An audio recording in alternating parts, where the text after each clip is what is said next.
It's New Year's Eve, and buying bubbles can be pretty confusing if you don't really know what you're looking at. You got cava, champagne, prosecco, and a bunch of labels and prices, and usually you just pick one up and hope for the best. Right now, I want to fix that.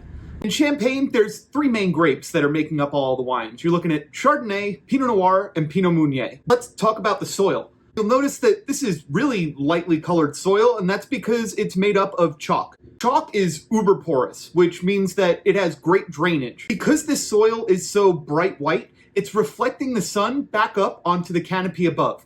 What this does is it helps the grapes ripen. The first step in the traditional method is harvesting the grapes, obviously. Next, what they do is they actually make still wines. Blended still wine goes into a bottle, then they're adding sugar and yeast and capping it off. What this does is it starts what's called secondary fermentation. Once the winemaker decides the time is right, they go into what's called the disgorgement process.